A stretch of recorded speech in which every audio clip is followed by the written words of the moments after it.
한 해를 마무리하는 12월, 라디오 서울과 함께 마음까지 따뜻한 겨울 보내세요. 강혜신의 오늘의 미국.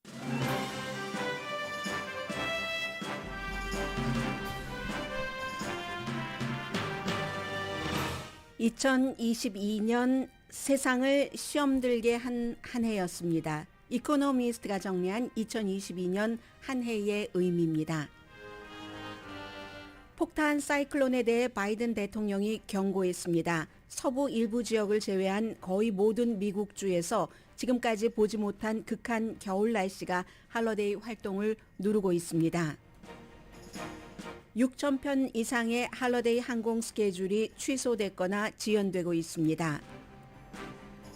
올해 미국인들은 평균 9명에게 선물을 합니다. 선물을 사는 액수는 지난해와 비슷하지만 인플레이션을 감안하면 스토리가 달라집니다. 연방 상원이 통과시킨 정부 지출 법안을 오늘 하원도 통과시킬 것으로 예상됩니다. 트럼프 전 대통령이 의사당 폭동 사건에 책임이 있다는 의회 조사단의 최종 보고서가 공개됐습니다. 미국 역사상 대통령을 가장 후지게 묘사한 보고서입니다.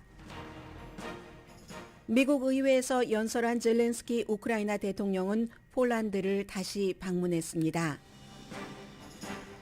북한은 러시아의 용병 와그너 그룹에 무기를 공급했다는 미국의 발표를 강하게 부정합니다. 여러분 안녕하십니까? 오늘의 미국 강혜신입니다. 오늘의 미국이라고 인사드리기보단 이제 이 정도 되면은 메리 크리스마스, 해피 뉴 이어 이렇게 인사드려야지 되는 것 아닌지 모르겠습니다. 저도 오늘 때때옷 입었습니다. 꽃가옷 입었습니다. 아래와 자켓은 있던 건데 속에는 제가요 반짝반짝하잖아요. 꽃가옷 입고 여러분들께 해피 뉴 이어 그리고 메리 크리스마스 인사드리려고 준비를 했습니다. 여러분들께는 2022년이 어떤 해이셨는지 각자 다 이제 다르게 받아들여지시겠지만 사실은 저도 몇 년 전까지는 그 해가 그 해지 특별히 뭐 다른 것 없는 것 같은데 라고 생각을 했었습니다. 그런데 이제 그 살아갈 날이 살아온 날보다 많지 않은 것이 분명해지면서 이제는 좀 올해는 이랬네 저랬네 하는 생각이 드는 것이 지난해와 올해 요 몇 년 사이와 올해 2022년 다른 것 같습니다. 여러분들께서는 어떠신지 정말 궁금합니다. 어떤 결심 같은 것을 하셨는지 늘 안 하신 것처럼 2022년도도 별 결심 없이 2021년도와 같이 시작을 해서 큰 변화 없이 끝났는지 그건 모르겠습니다만은 어떤 해는 세상적으로 보면은요 뉴스적인 시각에서 보면은 무척 무질서하기도 하고 어떤 해는 뭐 정말 또렷하게 이런 것이다 하고 기억되는 해가 있습니다.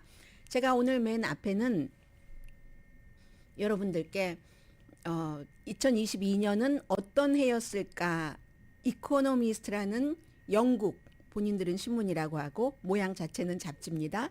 이 이코노미스트가 쭉 정리를 한 것을 앞에 전해드리겠습니다. 세상을 시험에 들게 한 해였다. 뭐 시험에 들게 한다는 것을 우리 뭐 주님 시험 이렇게 표현하지는 않고요. 테스트, 샘플한 단어 테스트 들게 했다라고 얘기를 했습니다. 우크라이나 침공에서부터 러시아의 중국에서의 코비드-19 지금 굉장히 중요하죠. 중국에서의 코비드-19이 결국은 세계에 영향을 미치고 있기 때문에 인플레이션, 기후변화, 미국과 중국과의 긴장 이게 미국 매체가 아니라 영국 매체가 지적을 하는 2022년입니다. 결정적인 중간선거. 미국의 중간선거를 보면서 세계 각 나라에서도 여러 가지 그 트렌드, 추세 같은 것을 생각을 하겠죠. 해서 시련이 분명히 있었던 2022년이고 그런데 그 시련은 새로운 방향으로 세상을 인도를 했고 새로운 빛으로 또 다른 세상을 보여줬습니다. 이런 지적을 하고 있거든요. 가장 큰 놀라움부터 이코노미스트가 얘기를 합니다.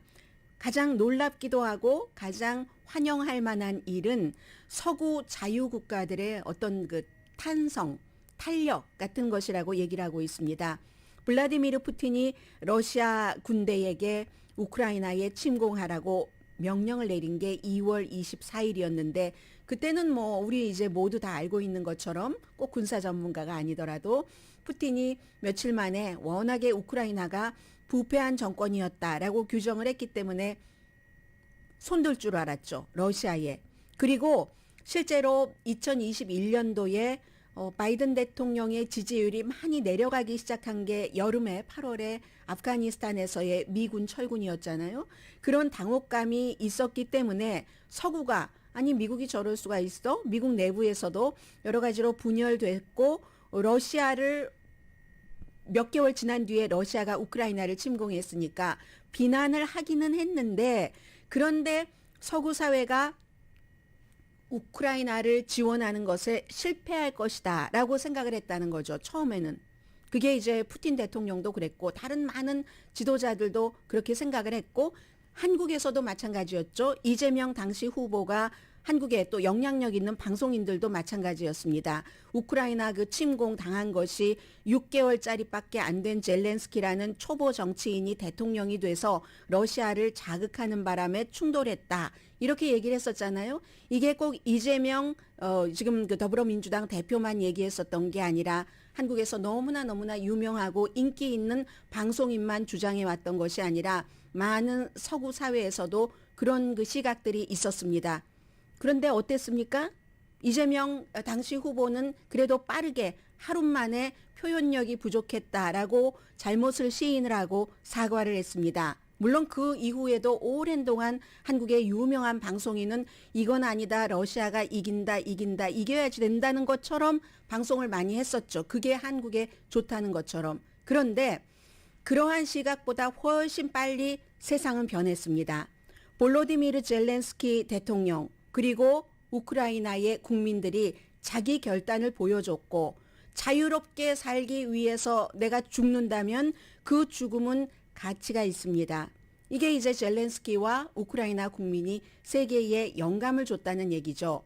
그래서 미국이 보내드릴까요? 차 도망치시겠습니까? 아니요. 필요 없거든요. 탄화를 보내주세요.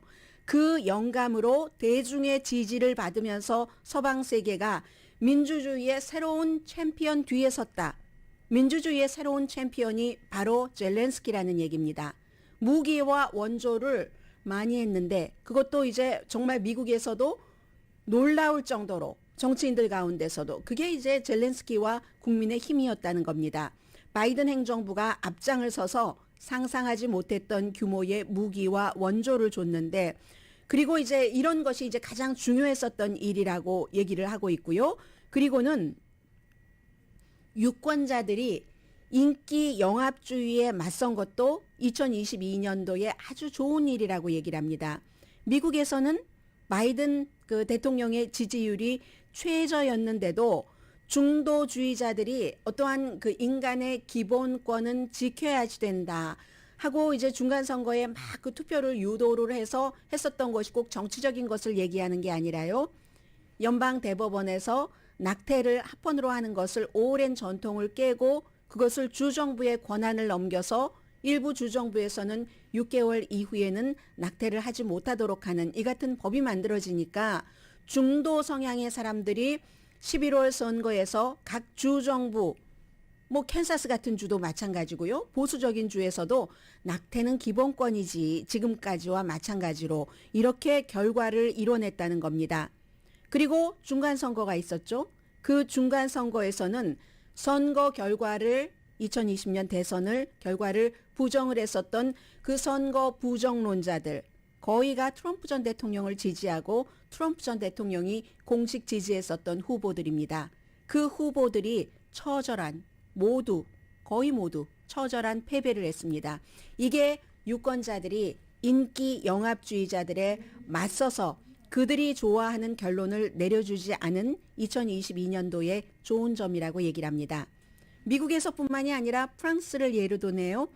마린 르펜이라는 극우 출신의 정치인이 극우임을 위장했지만 아버지의 그런 그 정치적인 것을 이어받은 딸이잖아요. 그런데도 이마누엘 마크롱 프랑스의 대통령도 사실 큰 인기가 있진 않았습니다. 그러나 그럼에도 불구하고 그는 중도였기 때문에 마리 르펜이라는 상대의 그 후보가 굉장히 극우였기 때문에 프랑스의 국민들은 극우를 버리고 중도를 선택했습니다. 그러면 아마 이태리에서는 뭐 극우 후보가 총리가 됐잖아. 그 여자 후보 이름이 뭐였지? 뭐 조지아 멜로니아. 전후 처음으로 극우 총리가 됐잖아. 이렇게 얘기를 하실 분들이 계시겠지만 그 사람은 총리가 된 뒤에는 중도와 힘을 합하는 방향으로 나가고 있습니다. 그럴 수밖에 없는 이태리의 분위기, 유권자의 그 원함이기 때문에요. 비틀거리는 영국은 어땠습니까? 영국이 뭐 얼마 만에 총리가 3번 바뀌고 하는데 마지막 지금의 총리가 그 리시 수낙 총리는 극우, 극좌, 인기 영합주의자와 거리가 멀다고 판단을 한 거죠. 그래서 바로 직전에 총리, 불과 뭐 50일도 채우지 못하는 그 총리는 정말로 인기 영합주의자적인 그런 정책을 많이 내놨죠. 국가의 부채가 얼마큼인데 이러한 경제 정책을 내놓았다든가 그걸 이제 영국 국민이 빨리 알아차리고 본인도 사임을 했고 영국에서도 극한 정치인이 금방 물러났다. 이런 얘기를 하고 있습니다. 엉망인 것처럼 보이는 민주주의가 이처럼 예상하지 못했던 결의를 보였는데 그에 비해서 단단해 보이던 독재는 진흙탕길을 걸었고 있더라. 그게 2022년이라고 이코노미스트는 우리에게 상기시킵니다. 푸틴이 가장 중요한 예라고 하면서 그의 재앙적인 도박, 우크라이나 침공을 말하죠. 그것을 해서 안 되고 재앙이 일어나니까 또 더블 계속 그 갬블을 키우고 있다고 얘기를 합니다. 그런데 푸틴이 유일하지 않다고 설명을 해주네요. 히잡 때문에 젊은 여성이 감옥에서 숨졌고 그에 대해서 시위하는 사람들 3개월이 지나니까 마샤 아미니의 죽음 이후에 그랬더니 이란에서는 여자 시위대 얼굴에 총을 쏘고 가슴에 총을 쏘고 성기에도 총을 쐈습니다. 이란이 율법학자들이 극단적이잖아요. 역시 이 율법학자들이나 이란에 또 정치와 종교가 합쳐졌기 때문에 그런 사람들이 믿음을 잃었기 때문에 지금 폭력 이외에는 이란의 정권에서 할 수 있는 다른 수단이 없다.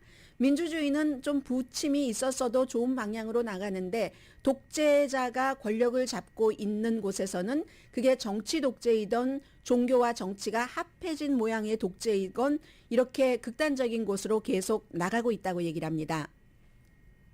그런데 사람들은요, 트럼프 전 대통령 때도 말 시원시원하고 말이야. 그거 좋지 않아? 이렇게 좋아하셨던 분들이 많죠. 그런 분들께 이코노미스트가 경고를 하고 있네요. 강한 리더, 강해 보이는 리더, 마초 성향의 그런 리더를 선망하는 분들은 조심하셔야지 됩니다. 시진핑 중국 국가주석을 보십시오. 거의 이제 공산당 당대회까지 거쳐서 본인이 영구 집권하는 길을 마련해서 마오쩌둥 이후에 가장 강력한 중국의 지도자 자리에 서기는 섰지만 그리고 나서 그의 스텝이 그가 파워가 막강하니까 맘대로 할 수 있으니까 부동산 시장을 시키려고 무리한 일을 하다가 오히려 경제에 심각한 해를 주고 있고 소비자의 태클을 억제하고 코비드를 차단하려는 그 시도는 경제에 해가 되고 정권에도 지금 위험이 되고 있죠. 바이러스가 자꾸 퍼지면서 정부는 결국은 중국 정부는 시간 낭비를 했다는 게 증명이 됩니다. 나이 드신 분들이 중국의 그 백신을 믿지 않기 때문에 잘 맞지 않고 효력도 별로 없다고 하고 그러면 다른 나라, 중국이 아니라 다른 나라에 아주 효과 있는 백신을 들여가면 되는데 그건 또 안 하죠. 그런 것 안 하고 뭐 약도, 치료약도 마찬가지고 병상도 없잖아요. 한국이나 대만 같은 그 아시아 국가들과 비교를 해볼 때 중증 환자가 누울 수 있는 침상이 중국이 어마어마하게 떨어집니다. 경제적인 대국인데도 불구하고 이렇게 독재의 어떠한 그 부조리 같은 것을 지적을 합니다. 중국의 모든 사회 컨트롤을 하고 있지만 시진핑 중국 국가주석이 그래서 사람들이 시위를 하면은 중국의 보안대가 시위를 진압하지만 그렇지만 그 가장 최근에 시위했을 때는 월드컵 당시에 카타르에서 사람들이 다 마스크 쓰지 않고 월드컵을 즐기는데 아니 우리는 아파트먼트에 한 사람만 확진자가 있어도 아파트먼트를 전부 폐쇄하고 장도 보러 가지 못하게 하고 그 가정에 환자가 없는데도 이렇게 할 수가 있어? 사람들이 이제 그것을 아무리 눈 가리고 뭐 방송에서 시진핑 좋은 대로 보도를 해도 알게 된다는 얘기를 말합니다. 이코노미스트는 뭐 경제 전문지이기도 하고 고전적인 그런 그 클래시컬한 그 이코노미스트의 표현대로라면 그런 고전적인 자유의 가치를 존중을 하죠. 그렇게 이코노미스트처럼 많은 자유의 가치를 존중하는 사람들에게는 서구의 어떤 그 민주주의의 그 탄성 같은 것들이 아주 좋은 한 해였고 그 오랜 동안 그런 것들이 사실 후퇴했었는데 이번에 이렇게 전쟁이 일어나고 나니까 뭉치기도 하고 국가에서도 너무 극단적인 정치인들이 있으니까 중도 쪽으로 몰리고 한다는 얘기를 합니다. 그런데 굿뉴스는 여기까지입니다. 2022년도의 시험은 세계가 얼마나 분열됐는가 그 깊이를 보여주고 있고 그게 이제 하나고 두 번째는 정부가 많은 것을 개입하려고 하는 그런 설정을 하게 했다고 얘기를 합니다. 그 분열, 세계적인 그 국가의 분열의 그 측정은 예전에 뭐 몇십 년 전에 2001년도에 미국이 9.11 사태가 일어났었을 때 전부 미국을 향해서 뭉쳤었잖아요. 그런데 이번에는 물론 젤렌스키와 용감한 우크라이나 사람들에게 영감을 받아서 많은 지원을 하고 있지만 아직도 푸틴을 지지하는 국가들이 있다는 겁니다. 유엔에서 여러 번 러시아를 비난하기 위해서 벌 주기 위해서 투표를 했는데 가장 최근의 투표에서도 35개국이 기권을 했습니다. 그 기권을 한 이유가 세계의 원칙, 아프리카, 아프리카 그런 나라에서는 어떤 나라에서 막 가뭄이 있고 힘들고 홍수가 나고 기후 관련 이런 일이 있을 때는 지역적인 일로 보고 별로 크게 적극적으로 도와주지 않다가 서구가 자신들의 원칙에 맞게 러시아가 우크라이나를 침공하면 안 돼. 유엔에서 그러니까 러시아를 비난하는 투표를 해줘. 이런 때만 그들의 표를 원한다는 거죠. 아프리카에. 그런데 불행하게도 아프리카는 러시아와 여러 가지로 석유 문제로 무기 문제로 많은 연관을 맺고 있습니다. 물론 아프리카보다 조금 더 세계적으로 인지도도 있고 힘도 있고 또 그 경제력도 큰 인도 같은 나라는 또 중국 같은 나라도 러시아를 막 지원하는 처음에 그 모습에서 조금 뒤로 빠졌지만 아직도 러시아의 오일과 경제적인 지원 같은 것이 무기 같은 것이 필요한 아프리카 같은 나라는 서구가 평소에는 돌봐주지 않다가 본인들이 필요할 때 표 주세요 하는 것 원치 않는다는 겁니다. 그 분열의 깊이를 보여주고 있습니다. 대부분 세계의 그 자유의 가치는 지금 궁지에 몰렸다고 지적을 합니다. 브라질에서 자이르 볼소나로 정말 엉뚱하고 위험한 그 대통령이 재선에 실패를 했어도 라틴 아메리카의 민주주의는 아직도 멀었고 터키의 인플레이션이요. 리셉 타입 에르도안 대통령 그렇게 인플레이션이 크고 사람들이 막 그 정권에 대해서 불만을 갖고 있으니까 2023년도에 선거를 치러야지 되니까 이 독재자가 하고 있는 일이 다른 라이벌들을 어떻게 하든지 기소하고 손을 묶어두는 겁니다. 이스라엘에서는 벤자민 네타냐후 이스라엘 총리가 감옥에 가는 거 피하려고 아직 재판이 끝나지 않았으니까요. 부정부패, 본인과 와이프가 연관된 그랬기 때문에 사람들을 감옥에 가지 않게 하기 위해서 아랍을 막 비난하면서 평화가 아니라 이간하고 그리고 동성애자들을 혐오하고 이렇게 지금 이끌고 가고 있다는 것. 인도네시아는 뭐 사법 코드가 이런 게 있잖아요. 혼인 외에 그런 그 성생활에 대해서는 엄청나게 벌을 준다면서요. 그게 국내인들뿐만이 아니라 외국인들까지 그걸 종교적으로 엮어서 표현의 자유, 언론의 자유 같은 것도 금지시켜서 얼마나 가혹해지는가. 인도 경제는 지금 뭐 테크놀로지나 이런 것 때문에 아주 좋지만 인도의 정치도 무척 어글리하고 잔혹하고 여기도 역시 총리가 속해 있는 그 종교와 그렇지 않은 곳에 어떤 차별 같은 것이 있다고 얘기를 합니다. 그래서 이제 이런 면이 있고요. 그리고 또 하나는 정부, 원래 정부의 역할을 제한해야 된다 하는 것이 자유세계의 목표였는데 그에 대한 아이디어가 굉장히 흔들린 2022년도라고 얘기를 합니다. 먼저 유럽을 보면은 유럽은 에너지 쇼크 이후에 유럽 정부가 가격 담납하는데 막 돈을 쏟아붓고 화석연료에서 나와야지 된다. 그 목표는 좋은데 마켓이 자유롭게 하지 않도록 하고 업계가 어떤 뭐 정책에 따르도록 한다던가 미국의 경우는 중국으로부터의 안보 위협에 대한 답으로 무역 장벽을 채우고 그리고 이제 보조금을 미국의 그런 업계에 많이 주기 때문에 자신들의 경제를 위해서. 그런데 미국도 세계와 경제를 겨뤄야지 되기 때문에 미국의 동맹국들이 그로 인해서 힘들어지면 유럽과 한국의 뭐 전기자동차 만드는 회사들이 힘들어지면 결국은 미국에도 나쁘다고 얘기를 합니다. 아무튼 경제적인 이런 민족주의, 우리나라 우선 이런 것이 인기가 있는 것은 사실인데 또 팬데믹 이후에 많은 국민들이 정부에 대한 기대를 바꿨답니다. 어떻게 바꾸냐면 자본이라든가 노동력 같은 것을 정부가 주도를 해서 재분배를 하려는 이것을 이코노미스트는 창조적인 파괴라고 표현을 하고 있는데 나이 든 세대도 싫어하고 젊은 세대도 싫어할 것이다. 결국은 정부가 주도하는 이 같은 경제를. 왜냐하면 나이 든 세대는 경제 성장을 위해서 정부가 뭔가를 하고 하는 것을 별로 혜택을 받지 못하기 때문에 젊은 세대는 정체성의 정치를 받아들이니까 이런 경제적으로 정부 보조금 이런 게 아니라 여러 가지 있잖아요. 뭐 성에 대한 문제, 낙태에 대한 문제. 아무튼 그래서 이 큰 정부를 미국을 포함해서 많은 나라들이 하고 있는데 그러한 것들은 지금까지 정부가 주도하는 경제는 기록이 아주 나빴다.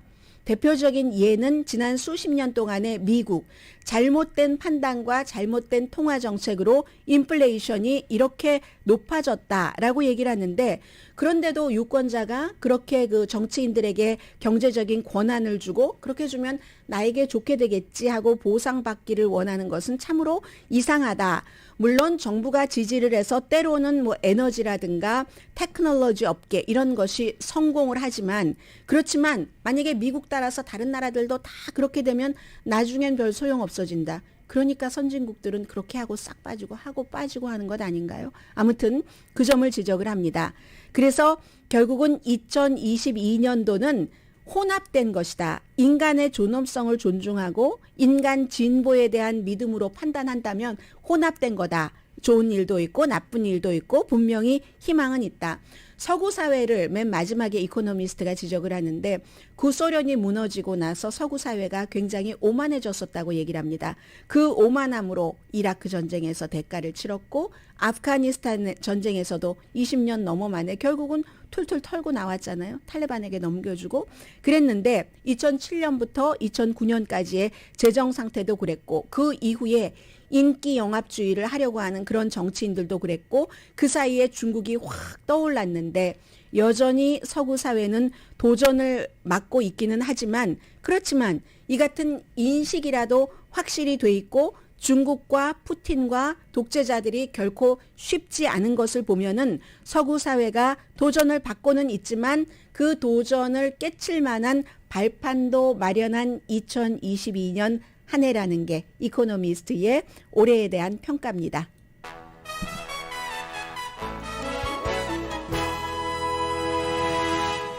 오늘의 미국은 유한양행 뉴 오리진 건강식품과 유정란 배반엽 줄기세포 화장품 전문회사 셀리온, 이민법 가정법 전문 제인정 종합법률 사무소, 쌈밥 전문 레스토랑 쌈, 재래식으로 직접 만든 검정콩 생순두부 수라원 순두부, 한국 홈쇼핑 공동후원입니다. 오늘은 이래저래 할러데이 일들 그리고 뭐 한 해 정리 이렇게 오늘의 미국이 꾸며지게 되겠습니다.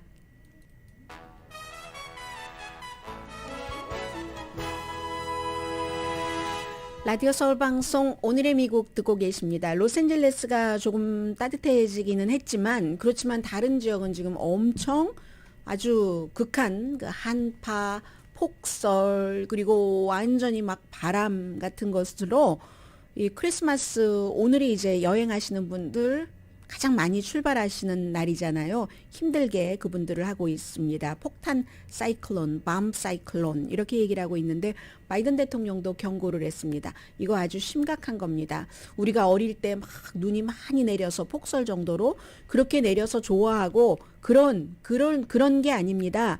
강한 폭풍 속에서 뭐 대기압이 뭐 빠르게 떨어지면서 뭐 바람도 막 불고 환경이 갑자기 확 바뀐다는 거잖아요. 눈보라 같은 것도 그런 그 기상 조건 여러분들 조심하셔야지 됩니다. 지금 텔레비전 보시면은 오늘 아침에는 자동차들이 한국의 그 한겨울에 막 뺑뺑뺑뺑 돌듯이 그렇게 하는 것을 지금 많이 보고 있거든요. 그러면 여러분들께서 이제 어느 지역에 살고 계시든지 운전을 하실 때 특히 트럭 같은 것은 위험하겠죠. 뭐 무게 중심이 잘 특히 완벽하게 잡혀 있지 않다던가 하면은 그런 그 근처를 지나시는 분들 위험하다 이런 얘기들 하는 거고요. 오대호 주변에 바람도 많고 아주 힘든 날씨입니다.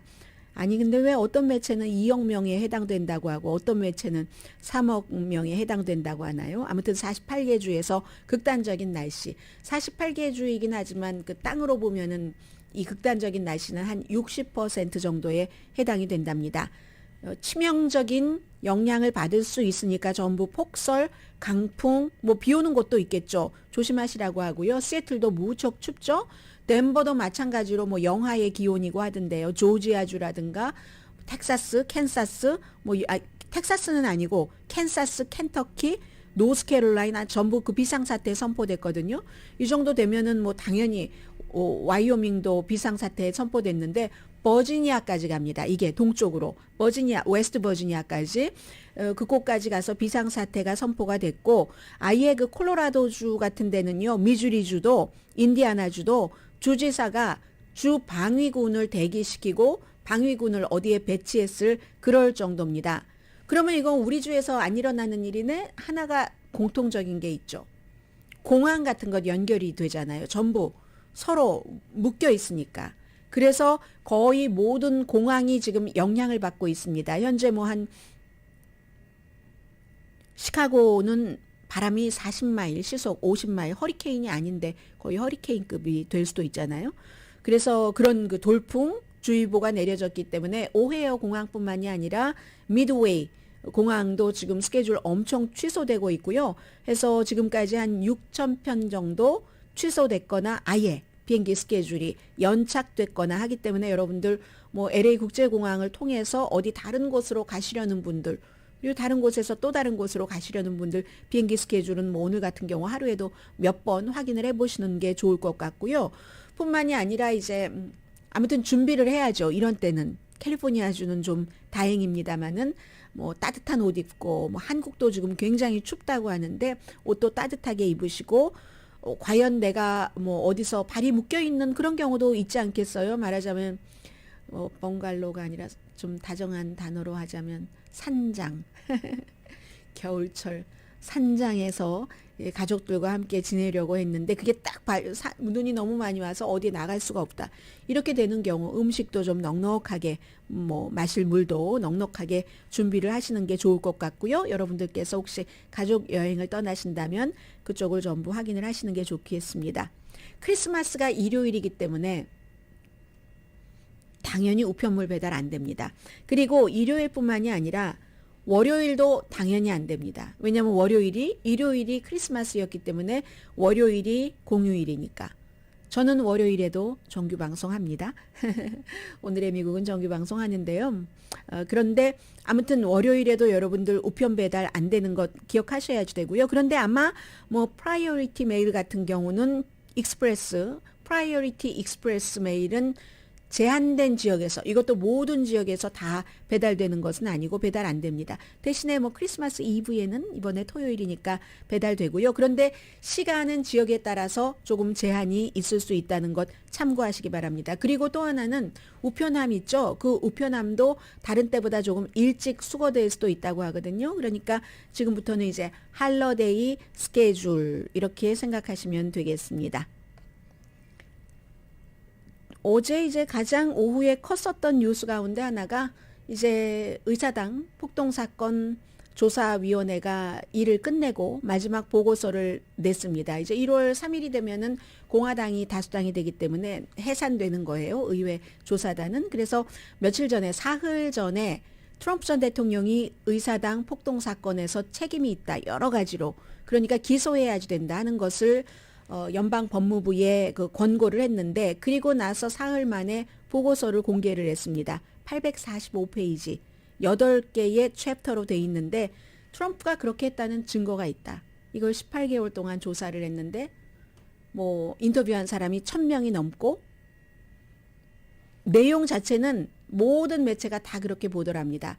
미국 역사상 대통령을 가장 후지고 후지게 묘사한 보고서. 저는 후지다고 했지만요. 끔찍하게 묘사한 이렇게 표현한 매체가 참 많습니다. 크게는 뭐 17가지 내용인데 선거 그 당일부터 1월 6일 의사당 폭동 사건이 있었던 그때까지 트럼프 전 대통령이 본인이 대통령 자리를 지키기 위해서 어떻게 사람들에게 음모론을 퍼뜨리고 가짜를 퍼뜨리고 그리고 모아서 그런 일이 일어나게 했는가. 이게 이제 뭐 17가지 가운데서 전부 다 거기에 해당이 되는 거고요. 트럼프 전 대통령의 반응을 보겠습니다. 의회 그 폭동 사건 조사단이 깡패네, 악당이네.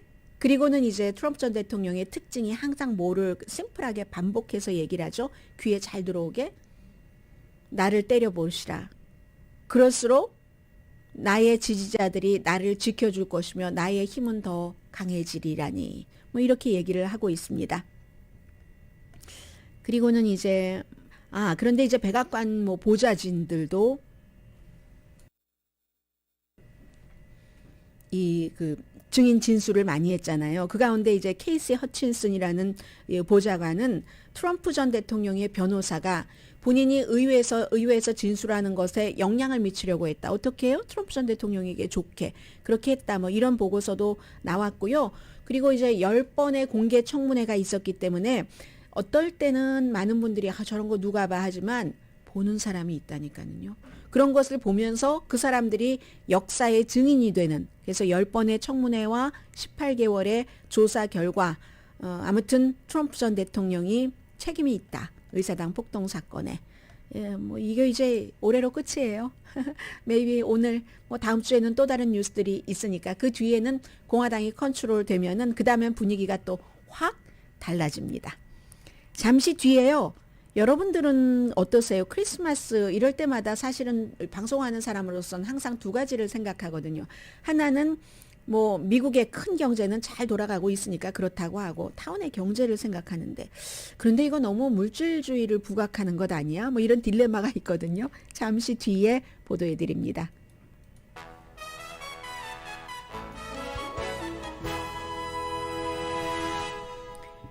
라디오 서울 방송 오늘의 미국 듣고 계십니다. 올해 그 크리스마스 쇼핑객은 다른 해보다 선물을 덜 사고 있답니다. 이게요. 9월 달에 조사했을 때 10월, 11월 그리고 지금이 달라지고 있습니다. 그런 것은 사람들이 내년에 뭐 경기 침체까지는 아니더라도 인플레이션이 뭐 완전히 잡히지 않는다던가 아니면 그다지 좋지 않을 수 있어 라는 것을 미리 짐작을 하고 소비 행동을 한다는 얘기입니다. 크리스마스 트리가 더 커 보인다면 이건 이제 더 힐의 표현이거든요. 만약에 크리스마스 트리 장식을 했는데 크리스마스 트리가 다른 해보다 더 커 보인다면 선물 상자가 줄어들어서 그럴 것이다 하는 얘기인데 소매 분석가들이요. 사람들이 돈을 쓰는 것은 거의 지난해와 비슷하게 쓴답니다. 그런데 인플레이션이 현재 지난해 같은 기간에 비해서 7.1% 물가가 상승됐으니까 당연히 덜 쓰게 된다는 거죠. 평균 지금 그 딜로이트에서 조사를 한 바에 따르면 회계법인 한 9명에게 선물을 준답니다. 지난해에 16명에게 줬거든요. 그럼 7개나 적어진 건데 평균 이 딜로이트의 조사에 따르면 선물값으로 $507를 쓴다. 그런데 할러데이 때 선물만 합니까? 뭐 음식도 먹어야지 되죠. 뭐 작은 무슨 데코레이션 같은 것도 살 수 있고 또 요즘 영화도 보잖아요. 아바타도 보고. 그렇게 될 경우 평균 할러데이에 $1,455를 지출하는데 그 가운데 $507가 선물이니까 선물값이 3분의 1 정도 드네요. 11월 달에 갤럽이 조사했을 땐 조금 달랐습니다. 선물값 더 많았어요. 평균 $867를 쓰는데 이건 지난해에 $866하고 뭐 거의 비슷한 거잖아요. 결국은 크리스마스가 가까워지면서 사람들이 예산을 당초에 생각했었던 것보다 조금 줄이기 시작했다 하는 거고요. 겨울이 되면서 난방비 비싸지죠? 가스비 비싸지죠? 가솔린 아니고요. 그러니까는 이게 그럴 수 있다는 얘기죠. 그래서 아마 올해는 다른 해보다도 더 받은 선물 다른 사람에게 돌려서 선물 주기를 더 할 수도 있다. 이런 얘기들을 하고 있습니다.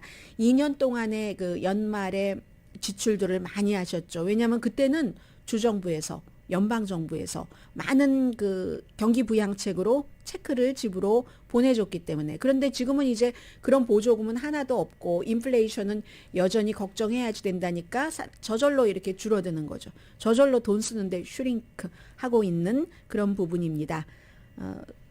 누가 뭐라고 해도요, 선물 때문에 빚지게 될 것이다. 1월 달에 빌 받아보면 하는데, 저도 얼마 전에 이제 그 크레딧 카드를 안 써야지 되겠어 라고 생각을 했어요. 그리고 나서 이제 은행 잔고 이런 것들 보면서 크레딧 카드 써야지 되겠네 이렇게 생각했는데, 저처럼 이 연말 연시에 크레딧 카드를 쓰신다는 분이 많고요. 저는 올해는 저의 하이라이트는 식구들끼리 맛있는 거 먹는 거예요. 먹는 것으로 하려고 하고요.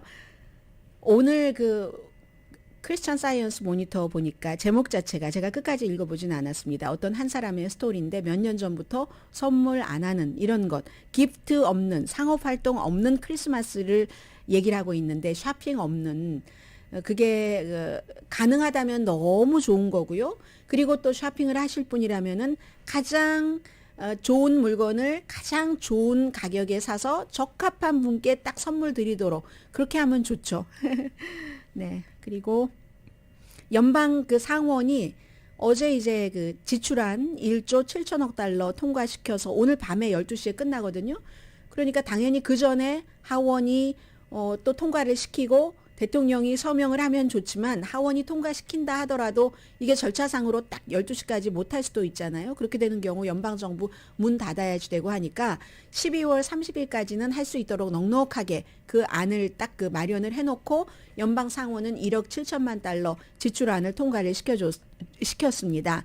그런데 이제 지출안 통과할 때는 미국에서 뭐가 문제가 되냐면요, 다른 것들이 거기에 많이 들어갑니다. 꼭 딱 얼마 매년 똑같은 이런 것들이 아니라, 올해 같은 경우는 이제 공화당은 국방비 지출 강화를 더 많이 늘리는 것을 요구를 했었고, 그리고 이제 뭐 퇴역 군인에 대한 여러 가지 그 돈 들어가는 것은 뭐 민주당이나 공화당이나 다 좋아했었고, 우크라이나 원조 결국은 들어갔네요. 뭐 400억 달러 넘는 것.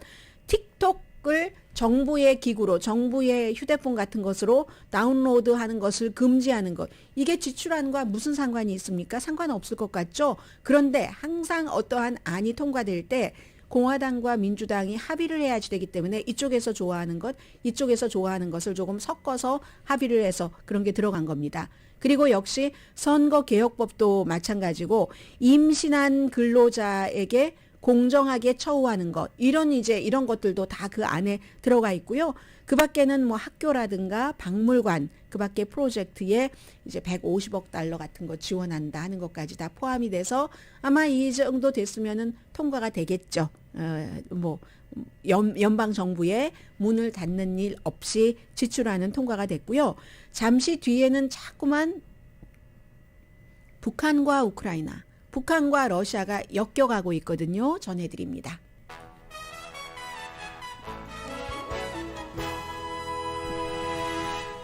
라디오 서울 방송 오늘의 미국 듣고 계십니다. 네, 젤렌스키 우크라이나 대통령이 미국 의회에서 연설하고 나서 올 때도 그 폴란드를 통해서 기차역에서 보였었고, 그렇게 가더니 이번에도 다시 그 폴란드를 방문을 했답니다. 미국에서 떠나고 나서. 그게 이제 미국에서 바이든 대통령에게 계속 그 동맹국들을 압박해 주십시오. 폴란드는 정말 협조 잘하고 있지만요, 그런 얘기를 하고 다시 이제 그 폴란드를 방문을 한 것 같고, 그리고는 저는 이 미국으로 올 때요, 이분이 이제 그 나토 수송기 같은 것을 타고 왔는데 우크라이나 것이 아니라 참 그런 것들이 뭐 좀 뭐라고 할까요? 안쓰럽다고 할까요? 왜 또 같은 민족이기 때문에 여러 가지 이념이라든가 아니면 핵 문제에 관한 처리 과정에는 의견이 달라도, 김정은 그 국방위원장도 과거에 그 뭐 비행기가 없으니까, 직행으로 올 수 있는 게 없으니까 미국 대통령과 회담하고 할 때도 뭐 기차를 며칠을 타고 오고, 아니면 뭐 어떡하나 중국에 의존해야지 되는가 막 이런 일들도 생각이 나고 해서 젤렌스키 그 대통령도 이번에 이제 그런 모습이 조금 생각이 됐고요. 그리고 미국 의회는 국제 전범을 기소할 수 있는 정부의 역할을 확대하는 법안을 통과시켰습니다. 이것도 이제 젤렌스키 대통령이 가고 나서 여러 그 푸틴이라든가 이런 사람들을 생각하면서 한 행동이고요. 북한은 러시아 용병 와그너 그룹이라고 있죠. 푸틴과 친한 사람이 만든 용병 그룹. 뭐 예를 들어 아프리카에서 많이 사람들을 모아서 돈 내고 그런 사람들이 지금 우크라이나에 많이 투입돼 있다고 하죠. 그러니까 젤렌스키 대통령이 의회 연설에서도 뭐 죄수도 뭐 깡패도 그 군인들에 많아서 그냥 눈에 보이면 다 파괴하고 부수고 인간 이하의 일들도 저지르고 있다 하는 것을 강조를 했는데 북한이 바로 그 와그너 그룹에 무기를 공급했다는 게 먼저 일본에서도 나왔고 미국 백악관도 어제 그 확인을 했습니다. 일본의 그 신문이 포탄을 포함을 해서 많은 것을 열차로 지난달에 그 국경을 넘어서 갔다. 그리고 또 이번에는 배로서 몇 주일 안에 또 도착을 한다. 이렇게 얘기를 하니까 백악관도 북한이 러시아 이 용병 그룹 와그너 그룹에 뭔가를 지금 지원을 하고 있다라고 하는데 북한이 어제 그 얘기를 했습니다. 아니 사실무근이다. 근거가 없다. 미국을 비난하더군요. 아니 미국이야말로 우크라이나에 살상 무기를 공급하면서 이건 무슨 얘기야? 그 일본 언론에 대해서는 뭐 논평할 가치조차 없다. 관심을 딴 데로 돌리려고 이렇게 하는 거다라고 했는데 북한 매체는요.